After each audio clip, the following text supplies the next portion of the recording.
We'll look at five forces and that shapes the strategy for any company.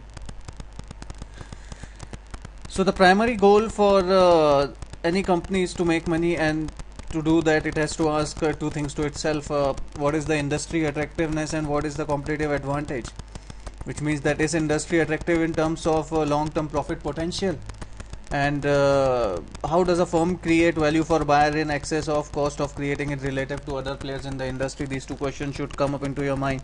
Now Porter 5 forces takes care about these issues like the attractiveness, which is the long-term profitability, and it says that it is determined by five competitive forces, also known as Porter 5 forces.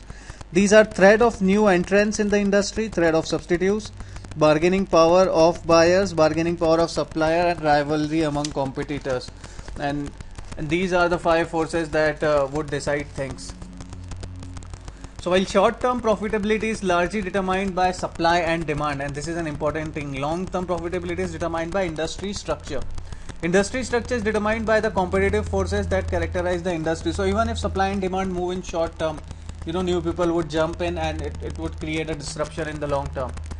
So these five forces are effective in understanding what happens in the long term, and let's look at them one by one. The first says the entry of a new entrants and how that threat creates an issue for us.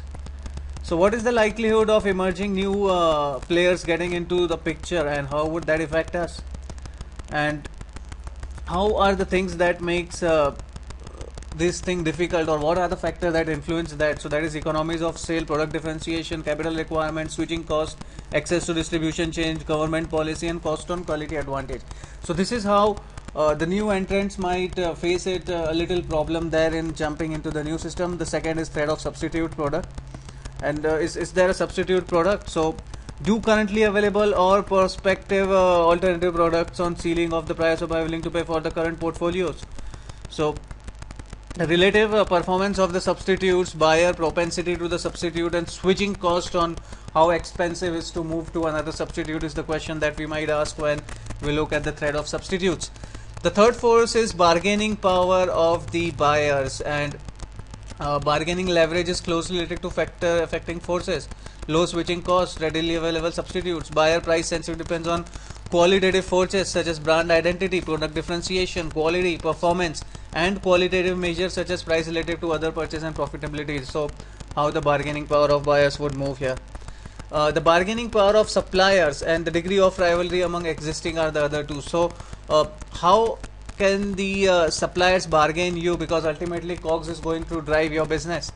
So how strong is the negotiation position of the suppliers of the production inputs of the industry, and what impact on distribution would it make, and will this create a trouble for your value add? So differentiation of inputs are acceptable in the industry. The greater the potential option, the lower the price of the supplier. So if your suppliers is giving you something very unique, then you might find it trouble to switch things. But if that's not differentiated, maybe you can switch over the other side. And the other part is supplier concentration, presence of substitute inputs, the threat of forward integration, which means the supplier may be interested in entering the industry. This implies the supplier will share the value added in the industry participation, and switching cost, the greater the supplier power. So you are concerned about the suppliers and how they could move things. The fifth is the degree of rivalry among existing competitors. Will existing firms compete away the value add component through lower price and higher cost? So the main points are twofold. Does the firm allow sensible price policies to engage in price competition that cannot be won? Do the firms engage in non-price competition that increases cost but fails to increase profits? The factors that help know determine likelihood of excess value include number of competitors, industry growth, implied demand for product is strong. The high degree of operating or financial leverage make it more likely than engage in price competition. The greater the participant commitment to business. Product differentiation make it more difficult to compete directly on price and reduce the strength of this force, product shell life, the existing of exit barriers means that it is costly to industry, will increase potential for competition. The amount of information complexity can make it difficult for competitors to continue discreetly in vain, can reduce likelihood of damaging competition. So how competition can affect you and how you would do that. Now when we look at this, the various factors may affect industry on a temporary basis and do not determine the industry profitability and the structure in the long term. For example, industry growth rate, innovation in technology, government policies and complementary products. Now like industry growth rate, a higher growth rate diminished rivalry but does not assure profitability if other forces are determined to profit. And in innovation and technology, improved technology do not improve profit if they attract competition. So factors such as these should be analyzed in terms of their impact on the forces. For example, barriers to entry may reduce weak patent protection or raise high R&D or technical innovation.